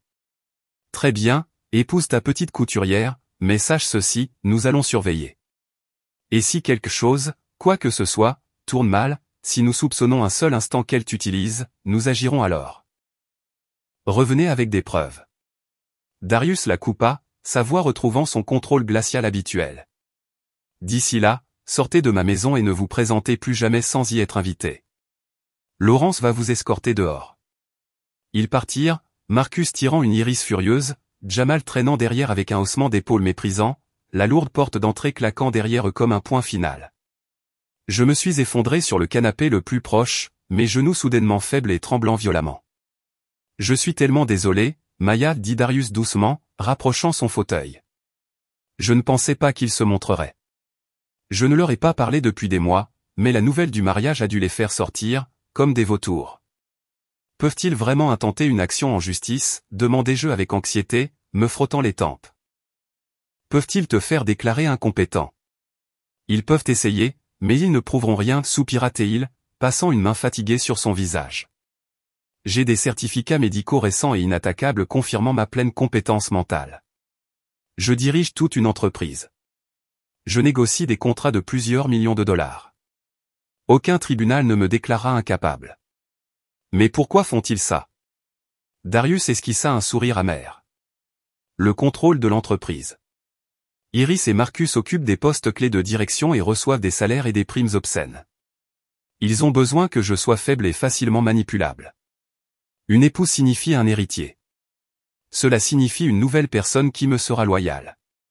Ils sont terrifiés de perdre leurs sources financières. J'ai repensé à la conversation.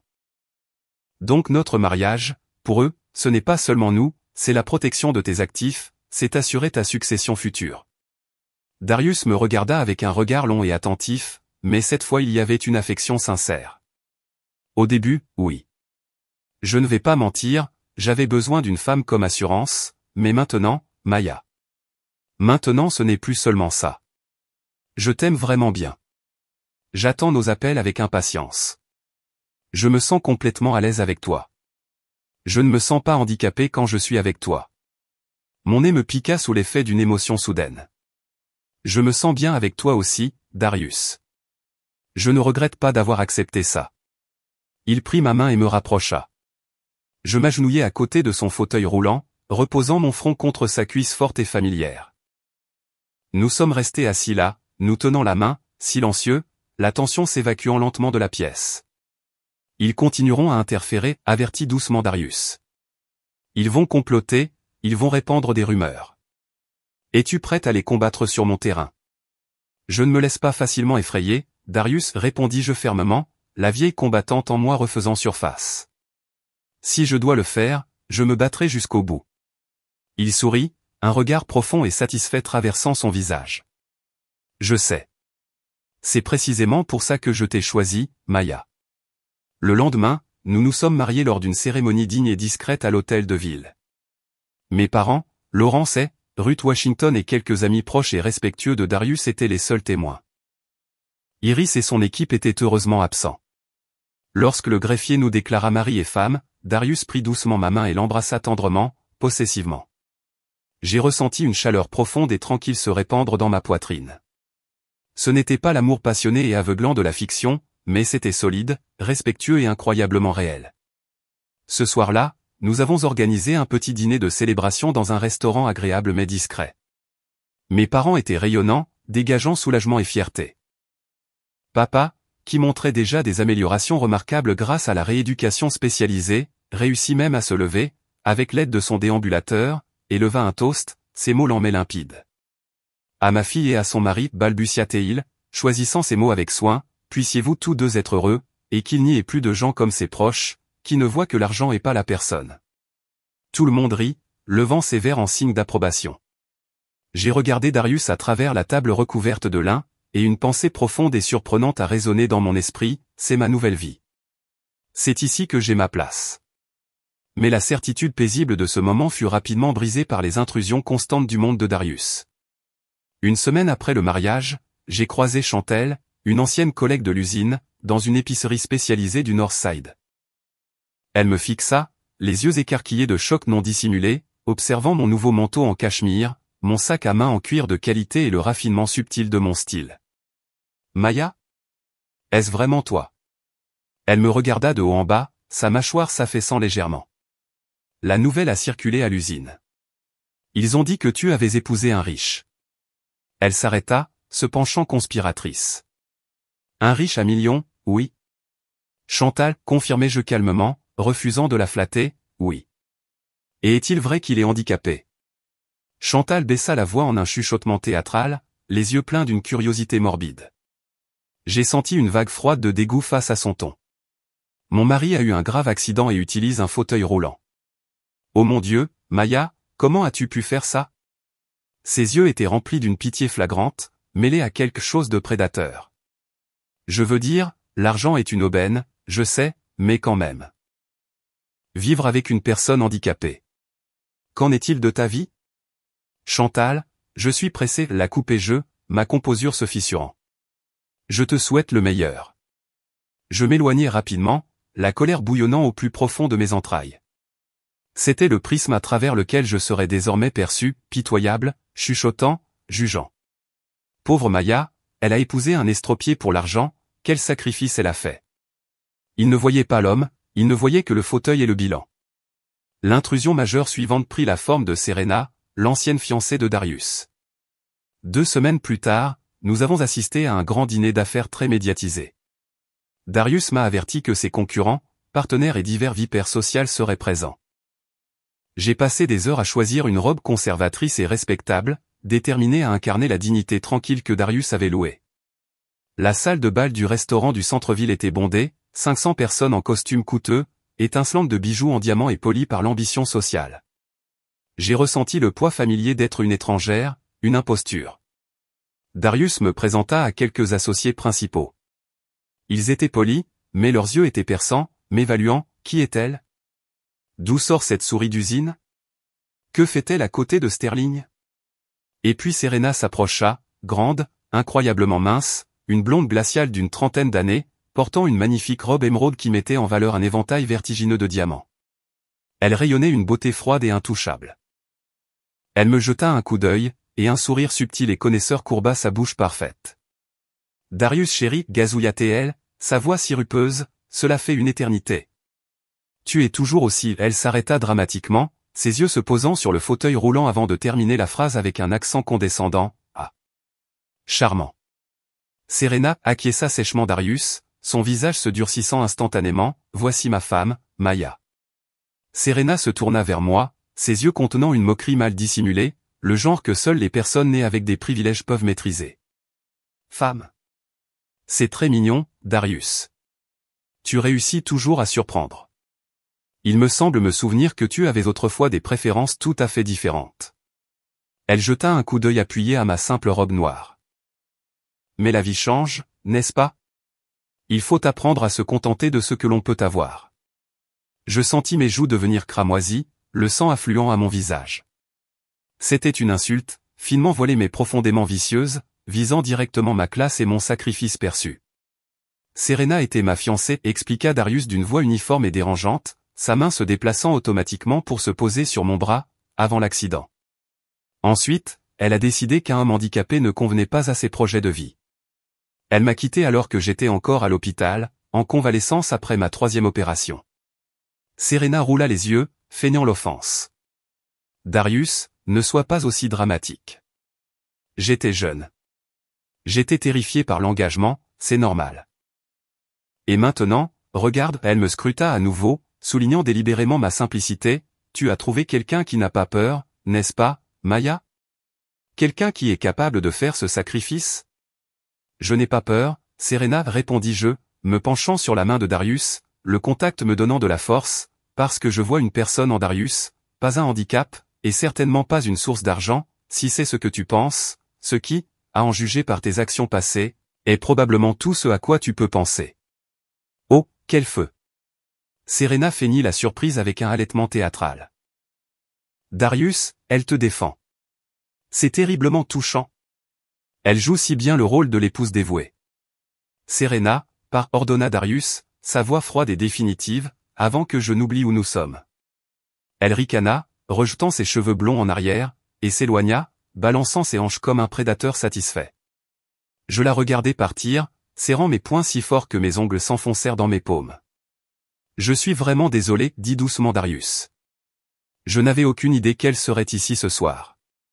C'était une embuscade inacceptable.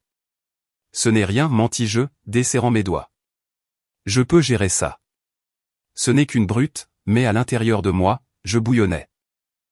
Cette idiote arrogante qui l'avait abandonnée à son moment le plus difficile me regardait maintenant de haut comme si j'étais quelque chose de pathétique, tout simplement parce que je n'étais pas une mondaine élégante et incrustée de diamants, parce que j'étais la pauvre couturière qui avait trouvé un chemin inhabituel vers la survie et peut-être le bonheur.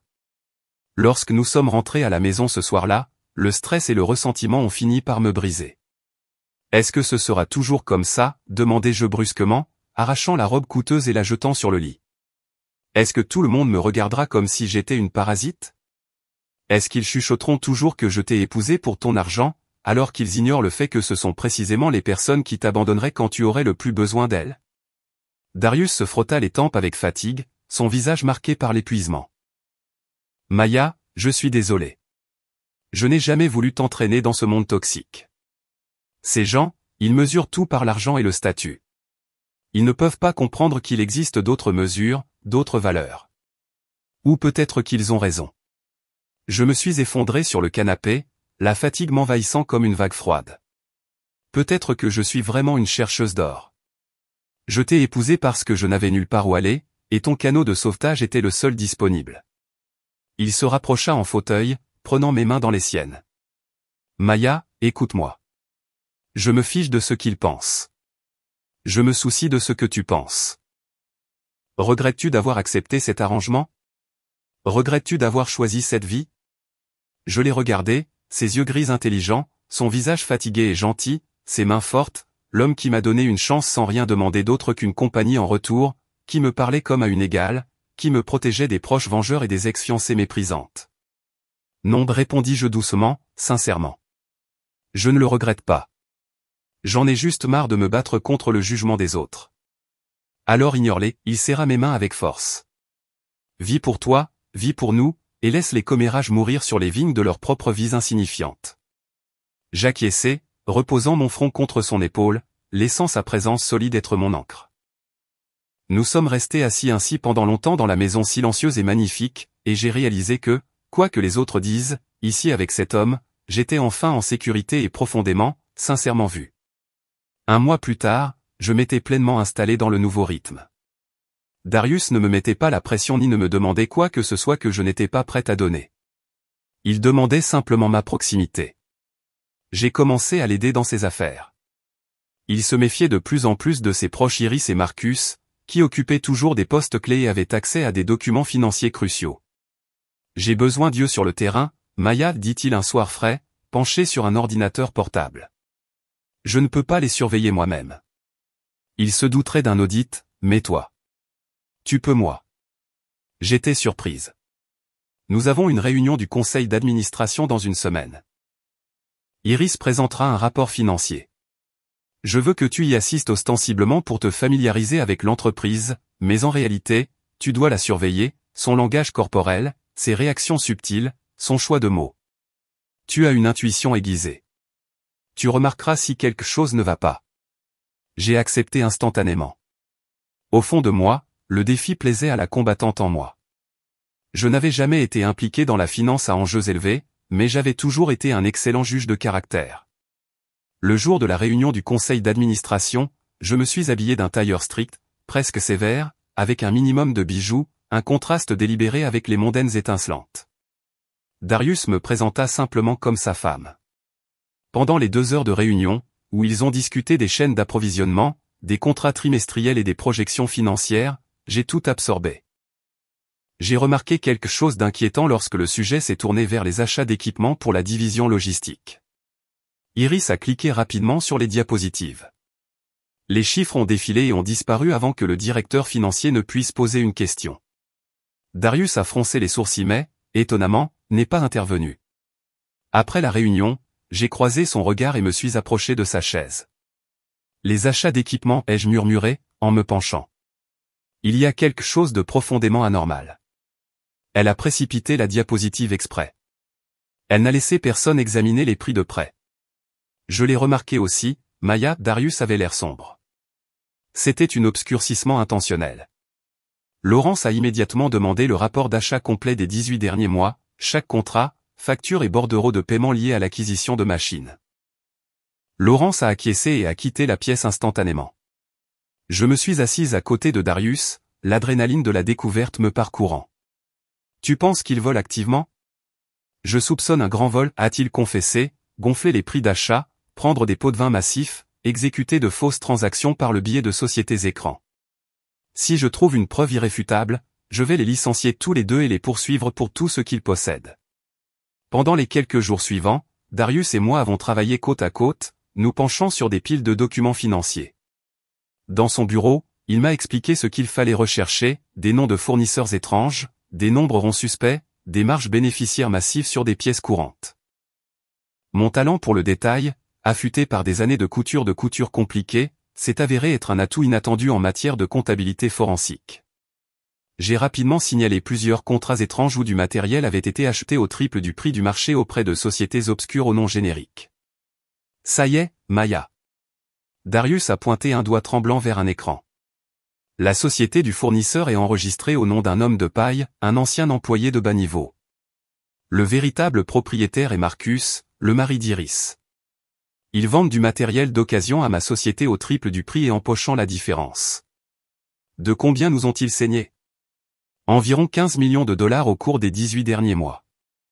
J'ai sifflé, incapable de comprendre l'ampleur du vol. Et tout est là, méticuleusement documenté. Et maintenant, on fait quoi? Maintenant, nous rassemblons toutes les preuves, convoquons une assemblée générale extraordinaire des actionnaires, les congédions tous les deux et déposons un rapport détaillé auprès du procureur du district. Mais Iris avait ses propres sources internes. 3 jours plus tard, elle s'est de nouveau présentée à la maison, cette fois flanquée non pas de Marcus, mais d'un avocat d'entreprise aux cheveux gominés.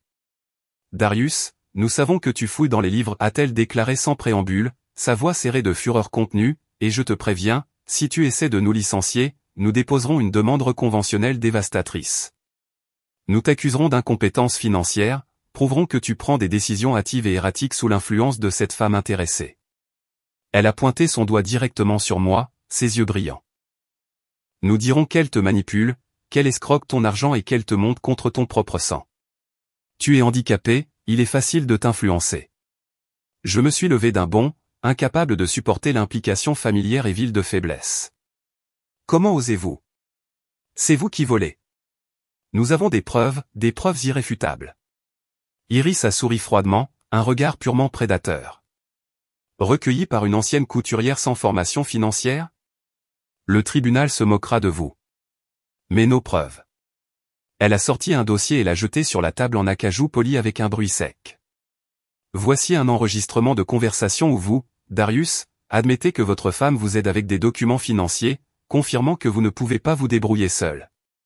Voici des déclarations sous serment d'anciens employés qui confirment vos périodes de perte de mémoire et de problèmes de concentration après l'accident. Et voici une évaluation médicale d'un médecin externe indiquant qu'après votre accident, vous souffrez de périodes de vulnérabilité mentale grave. Ces problèmes ont été résolus il y a des années. Darius a serré les accoudoirs de sa chaise, ses jointures blanches. J'ai des certificats propres récents, et nous avons un avocat qui prouvera le contraire en interrogeant votre état mental maintenant. Marcus est sorti de derrière l'avocat, son ombre imposante tombant sur Darius dans le fauteuil roulant. Darius, tu sais que nous avons des relations. Nous pouvons organiser un audit qui paralysera ton entreprise, l'IRS, le bureau du procureur, la commission du travail. Nous pouvons enterrer ton entreprise sous une montagne de paperasse et de litiges. Arrête ça maintenant. Un silence lourd et suffocant est descendu. J'ai regardé Darius et j'ai vu qu'il était pâle, ses mains tremblant d'une rage qui frôlait la peur. Ils étaient maîtres de la pression psychologique, exploitant sa plus grande vulnérabilité, la peur d'être perçu comme impuissant. Ils ne savaient pas comment répondre à ce niveau d'intimidation, mais moi, oui. J'avais appris à combattre le feu par une loi froide et calculée. Vous avez oublié quelque chose de crucial, Iris, ai-je dit, ma voix tranchant la tension, glaciale et calme. Ces enregistrements de conversation ont été obtenus illégalement. L'écoute clandestine d'une résidence privée sans ordonnance d'un tribunal est une infraction criminelle grave, un crime. Nous pouvons déposer une plainte reconventionnelle dès maintenant. Et quant à nous faire pression par le biais d'audits fabriqués, ce sont des menaces directes, également un crime. Alors, vous choisissez, soit vous démissionnez tranquillement, restituez immédiatement chaque centime que vous avez volé et disparaissez de la vie de Darius à jamais, soit nous saisissons la police avec nos preuves accablantes de vol et de fraude, combinées à une plainte pénale pour extorsion, écoute téléphonique et intimidation. Laissez le tribunal décider quel camp est vraiment criminel. Iris est devenue d'un blanc spectral. L'avocat s'est penché, lui chuchotant frénétiquement à l'oreille, ses yeux grands ouverts de surprise devant ma contre-attaque. Marcus a serré les poings, son visage un masque de violence contrariée, mais il est resté silencieux, stupéfait par l'inaction. Vous allez le regretter, couturière a sifflé Iris, sa contenance complètement disparue, remplacée par une méchanceté nue. Vous allez regretter tout ce que vous avez fait. Ils sont partis quelques instants plus tard, la porte lourde se refermant avec un bruit sourd. Darius a expiré profondément, tout son corps s'affaissant de soulagement. Il m'a regardé avec admiration et respect. Tu étais magnifique, Maya, a-t-il chuchoté. Comment connaissais-tu tous ces statuts juridiques? J'ai haussé les épaules, le contre-coup d'adrénaline me laissant tremblante. Quand on a un père malade et un gérant qui essaie de voler votre avenir, on commence à lire la loi. J'ai consulté en ligne. J'ai lu les petits caractères. J'ai toujours su que la vérité n'est utile que lorsqu'on sait comment défendre ses droits. Il a tendu la main et m'a attiré vers lui, ses yeux brillants. Merci, Maya. Tu nous as sauvés. J'ai perdu mon sang-froid pendant une seconde, mais tu es restée forte, comme un gladiateur. J'ai souri faiblement. Nous sommes une équipe, Darius. Nous nous battons ensemble. Nous avons déposé le rapport de police le lendemain. Laurence est, ravie, a aidé à rassembler tous les documents, les contrats avec les entreprises fictives, les virements bancaires, les relevés de comptes accablants. Les preuves étaient irréfutables. Le détective de police, un homme fatigué dans la cinquantaine qui avait l'air d'avoir tout vu, a soigneusement examiné les documents. Le montant de la perte est important. Cela relève du grand vol et de la fraude d'entreprise grave, a-t-il confirmé. Nous ouvrirons un dossier dans la semaine. Soyez prêts à ce qu'ils se battent férocement. Ils essaieront de réfuter tout. Nous sommes prêts, a répondu fermement Darius, sa voix résonnant d'une conviction renouvelée. 3 jours plus tard, alors que je rentrais d'une course rapide à la boulangerie voisine, 2 hommes énormes en veste de cuir sombre m'ont arrêté juste avant les portes de sécurité.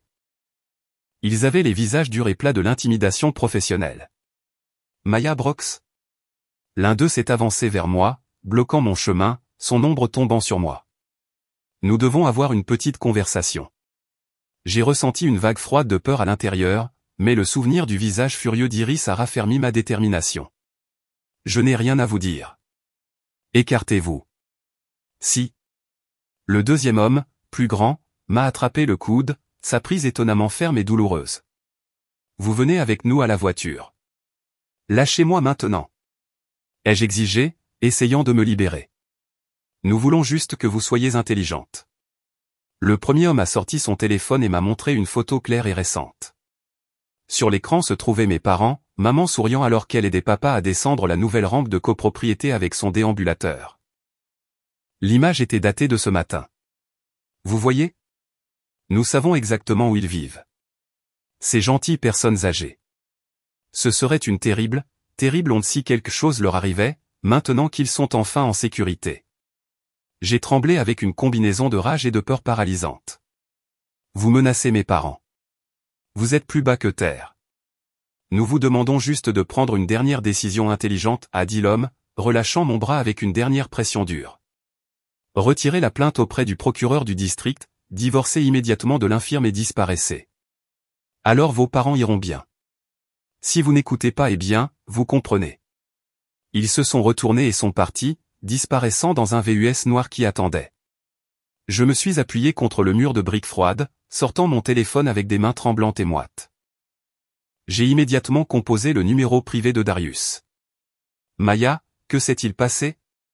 Il a immédiatement entendu la panique brute dans ma voix. Je lui ai parlé des hommes, de l'endroit, de la menace spécifique à mes parents.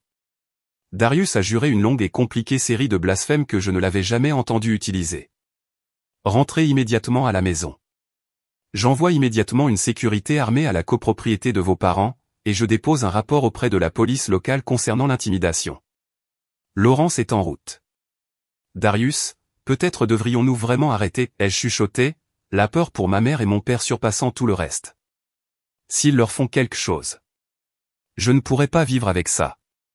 Maya, écoute-moi attentivement.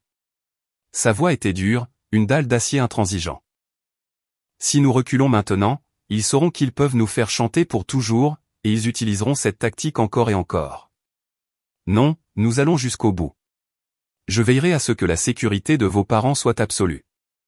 Je te le promets, Maya. Je suis rentré chez moi pour trouver Laurence et déjà en train d'attendre, flanqué de 2 gardes de sécurité formidables qui semblaient avoir été sculptés dans la pierre. La sécurité a déjà été dépêchée à la copropriété de vos parents, a rapporté Laurence efficacement. 2 gardes, rotation 24 heures sur 24, 7 jours sur 7.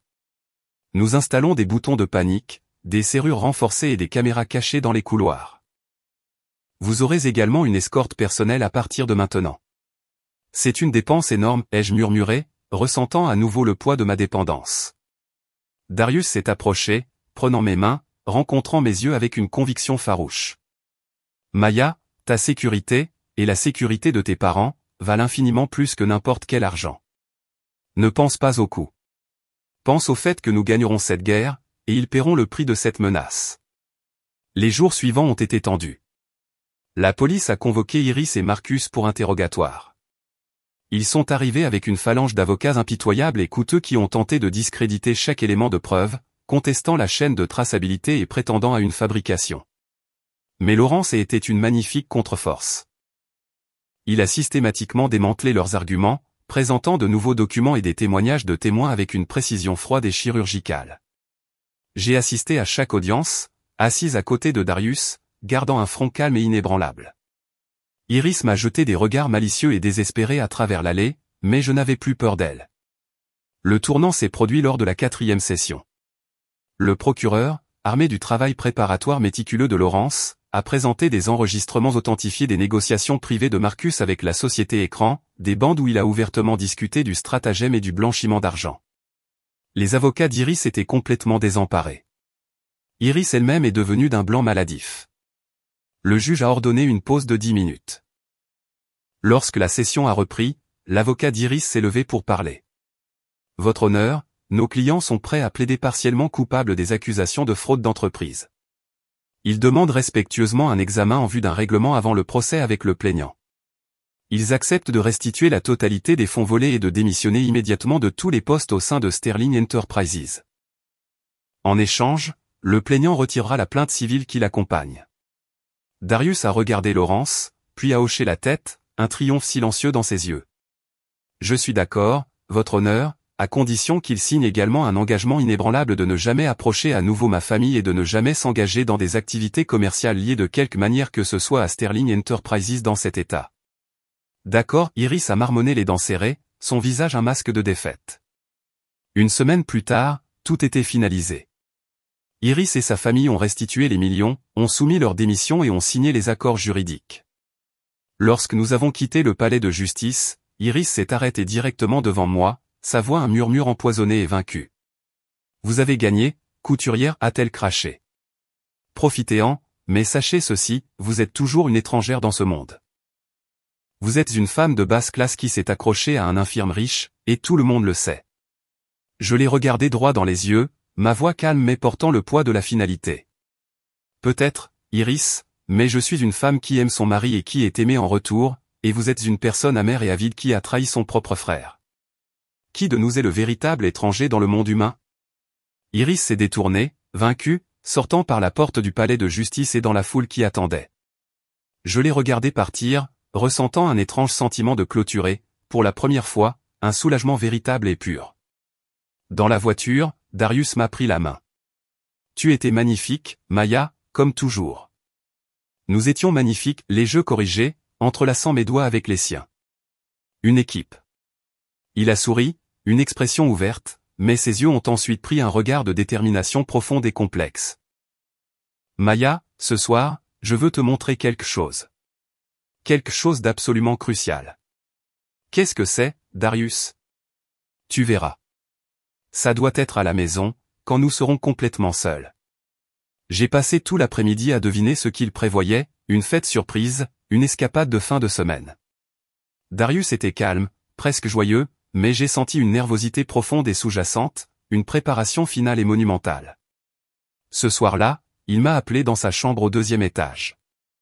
J'ai été immédiatement surprise. Il dormait habituellement dans la suite entièrement équipée et accessible au rez-de-chaussée. « Darius, il y a le grand escalier, lui ai-je rappelé doucement. Comment vas-tu monter sans aide ? » « Monte, Maya, a-t-il répété, le velours doux de sa voix souligné par une note d'urgence. « Attends-moi là-haut. » J'ai gravi l'escalier silencieux et sinueux, ma curiosité piquant. Je suis entré dans la chambre spacieuse et luxueuse, un immense lit accueillant, une fenêtre panoramique donnant sur les lumières de la ville, un éclairage doux et indirect. Je me suis tenu là, complètement confuse quand je l'ai entendu. Des pas. Pas le ronronnement silencieux du moteur du fauteuil électrique, ni le bruit sourd d'un employé l'aidant, juste des pas ordinaires et rythmiques sur les marches en bois de l'escalier. Je me suis retourné et me suis figé, l'air quittant mes poumons dans un halètement aigu. Darius montait les dernières marches sur ses 2 pieds, lentement, prudemment, s'appuyant sur la rampe pour l'équilibre, mais il marchait. Marchait entièrement seul, sans le fauteuil roulant. J'ai couvert ma bouche d'une main tremblante, incapable de prononcer un seul son. C'était une illusion d'optique, une hallucination provoquée par le stress.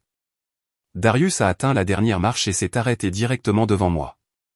Il était grand, puissamment bâti, se tenant dans toute sa stature. Son visage était un mélange brut de culpabilité paralysante, de soulagement profond et d'espoir désespéré. « Maya, dit-il doucement, les mots à peine audibles, je peux marcher. J'ai toujours pu. » « Quoi ?» ai-je murmuré, le monde basculant violemment sur son axe. « Qu'est-ce que tu viens de dire ? » « Je ne suis pas handicapé, a-t-il répété, la vérité déchirant l'air comme un bang sonique. Je ne l'ai jamais été. Plus depuis 1 an. C'était un mensonge, Maya. C'était un test terrible et cruel. La pièce s'est mise à tourner. Je me suis éloigné de lui, trébuchant jusqu'à ce que mes genoux heurtent le bord du grand lit, mon esprit se fracturant instantanément dans le chaos. Il pouvait marcher. Il était en bonne santé. Cela signifiait qu'il avait fait semblant, qu'il m'avait trompé, qu'il avait exploité ma compassion pendant des mois. Tout ce temps. Pourquoi, ai-je murmuré, ma voix rauque d'une trahison soudaine et dévastatrice. Pourquoi me ferais-tu ça? Darius a fait un pas vers moi. J'ai tressailli violemment, levant la main. Ne t'approche pas, explique d'abord ce monstrueux mensonge. Il s'est arrêté, passant une main tremblante sur son visage. Après que ma première fiancée m'ait quitté, j'ai été profondément désillusionné par la nature humaine. Toutes les personnes que je rencontrais ne s'intéressaient qu'à l'argent ou étaient trop dégoûtées par le fauteuil pour me voir. C'est alors que j'ai décidé de découvrir si l'amour véritable et désintéressé existait vraiment, un amour qui ne dépend pas de l'argent, de la santé ou du statut. Et j'ai inventé ce mensonge ignoble et méprisable. Et j'étais le sujet parfait pour ton expérience, ai-je ri, un son aigu, amer et hystérique. La pauvre couturière avec un père malade. La candidate idéale. Elle n'a nulle part où aller. Elle sera d'accord. Et tu pourrais rester assis dans ton fauteuil roulant, tirant les ficelles, me regardant réussir ton ridicule test de vertu.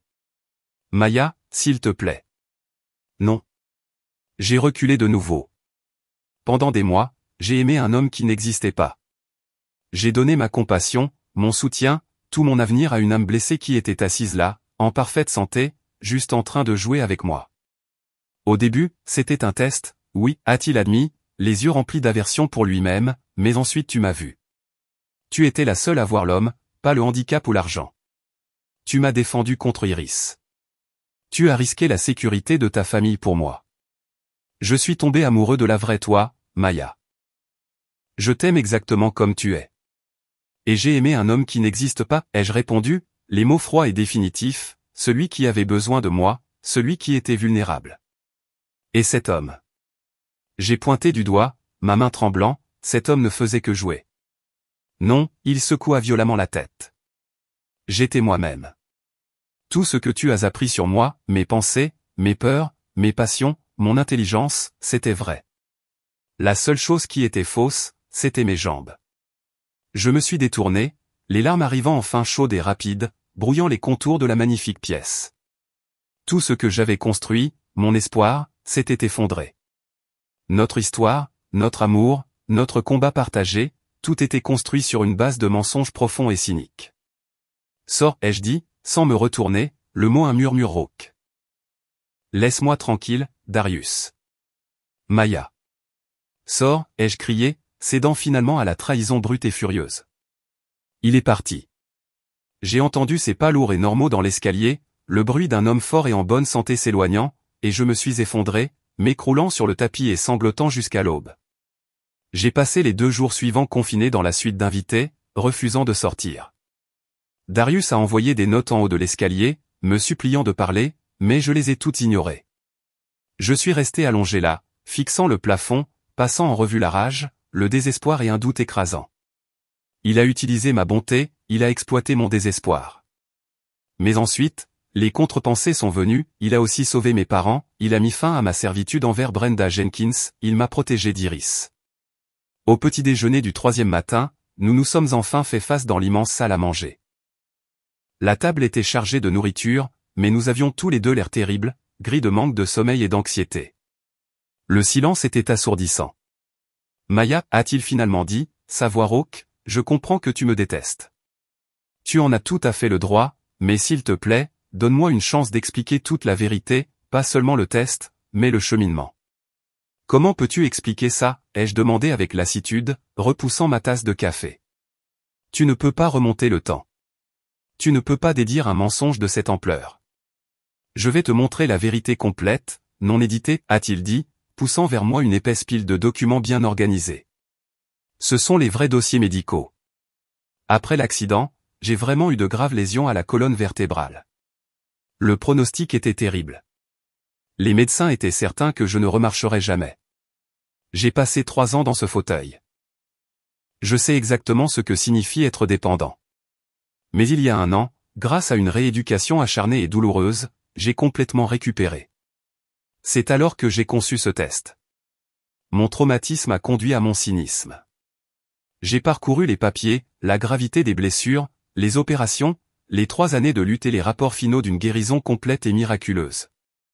Alors tu étais vraiment handicapé, ai-je précisé, mon esprit luttant pour catégoriser l'information. Pendant 3 ans, oui.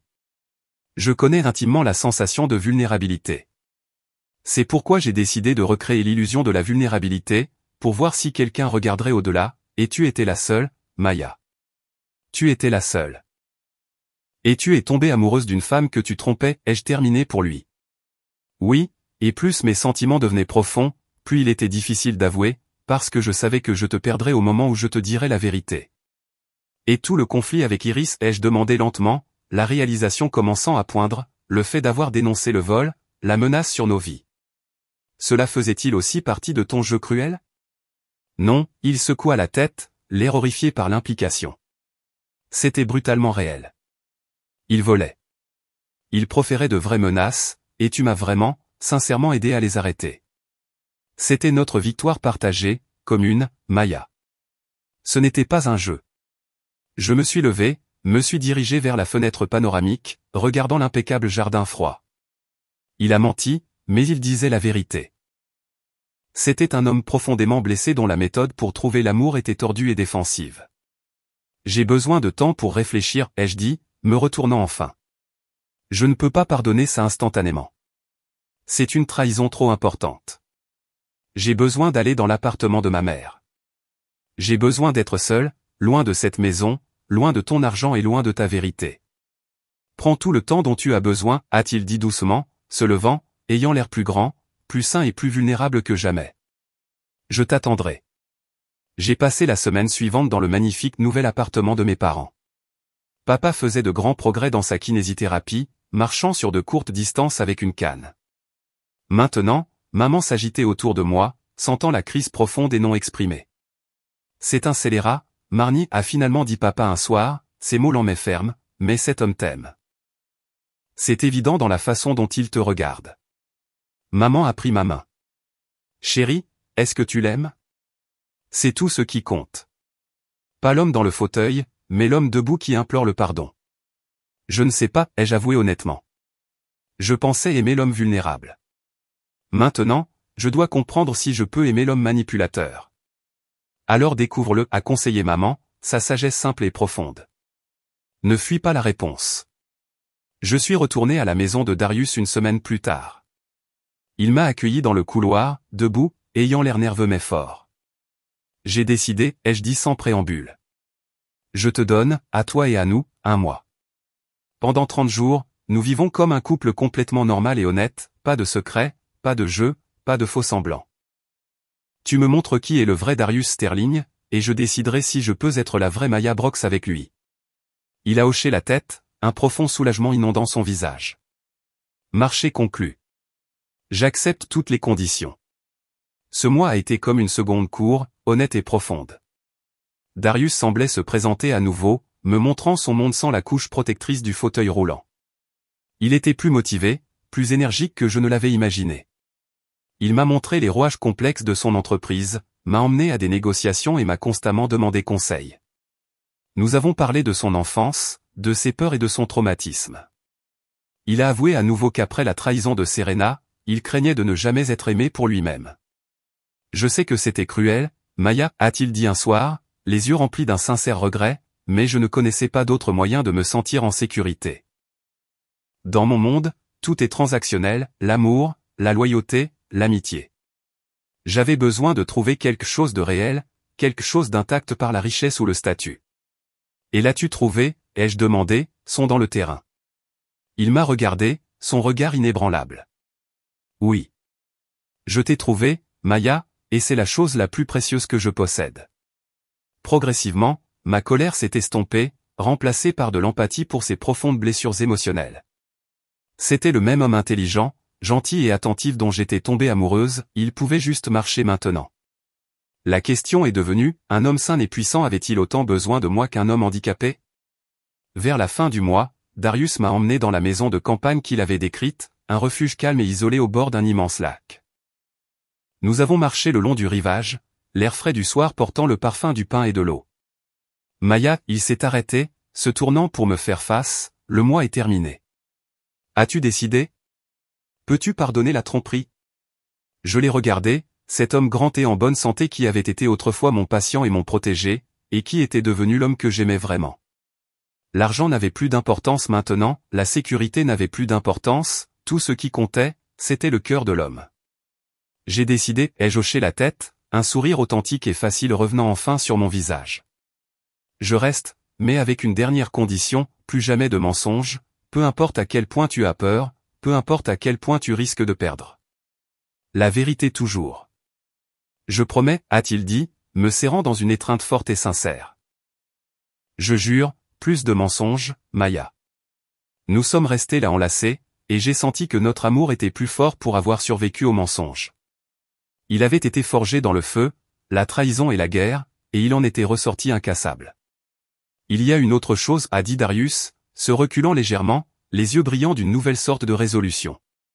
Je veux organiser une grande réception, inviter tous les partenaires, tous les concurrents et tous les médias. Je veux me lever et annoncer toute la vérité, que je suis en bonne santé et que j'ai fait semblant tout ce temps. Pourquoi? J'étais stupéfaite. Parce que je ne veux plus de secrets, a-t-il dit fermement. Je ne te laisserai plus te sentir complice d'une tromperie. Je veux que tout le monde connaisse la vérité. Je suis prêt à en affronter les conséquences, le mépris, les poursuites, les accusations de manipulation. Mais je veux le faire en me tenant juste à côté de toi, honnêtement. La réception a eu lieu 2 semaines plus tard. C'était un événement scintillant et exclusif dans une salle de bal d'un hôtel du centre-ville, bondé de plus de 100 invités, dont plusieurs journalistes locaux.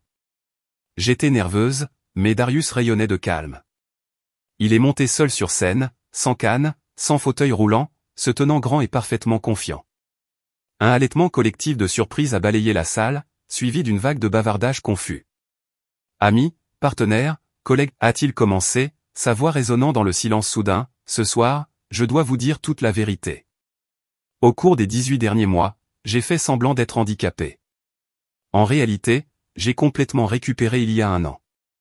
La salle a explosé. Les gens ont crié, halté et échangé des regards incrédules. Pourquoi ai-je fait cela, a continué Darius, levant la main pour demander le silence. Parce que j'étais un homme brisé, émotionnellement traumatisé par la trahison. Je voulais tester le monde. Je voulais voir si la sincérité, la gentillesse et l'amour véritable, intacts par l'argent ou la pitié, existaient encore.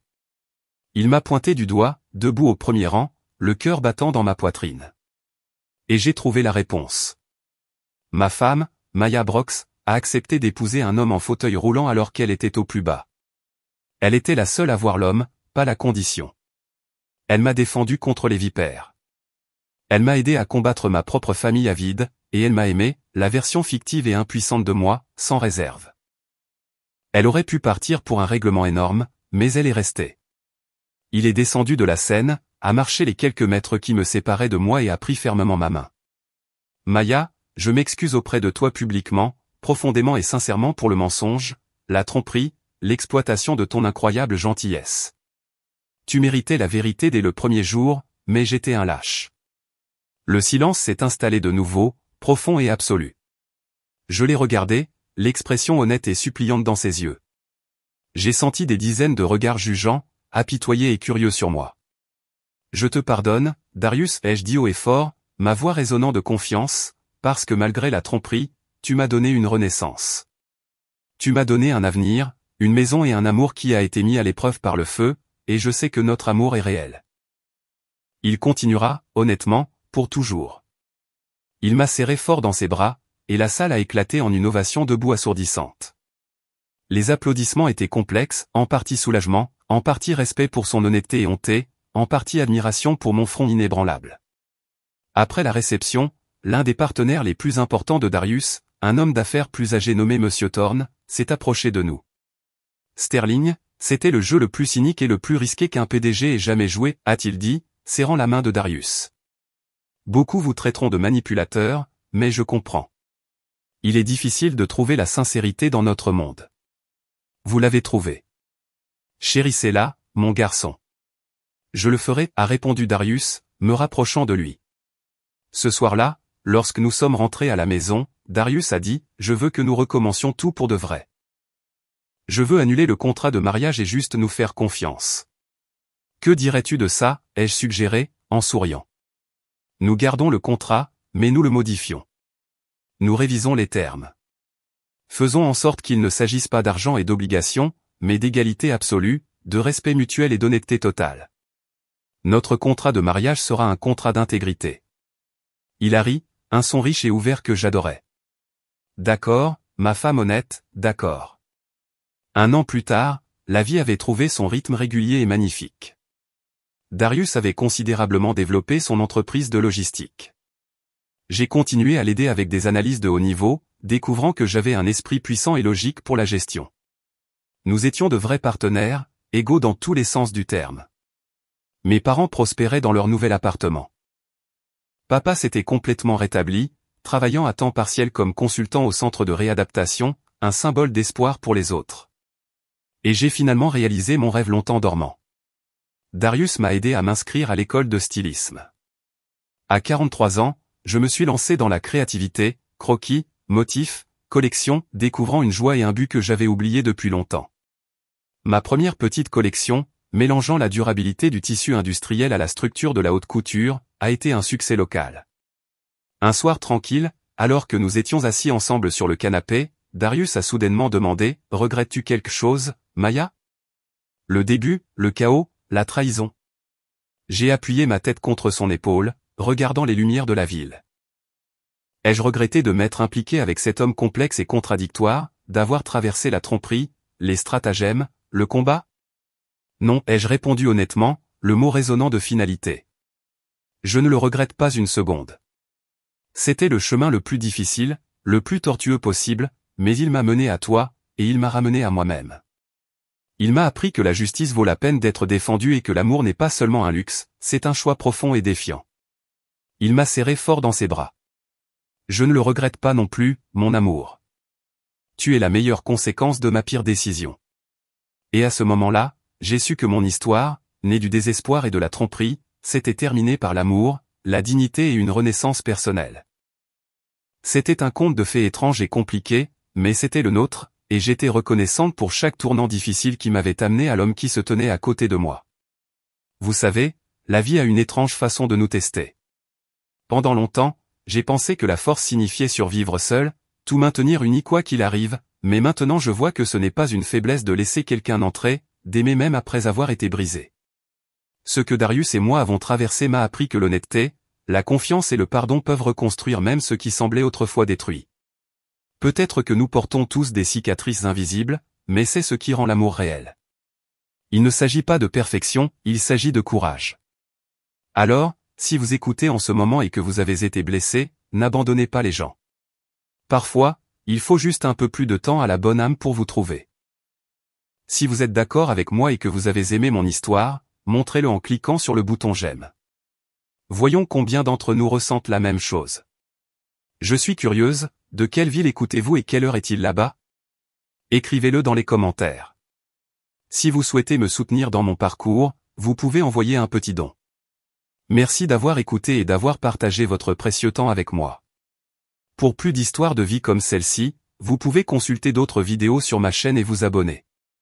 À l'écran, vous verrez 2 autres histoires que je suis sûr que vous aimerez. Cliquez sur l'une d'elles et commencez à écouter maintenant. Avec amour.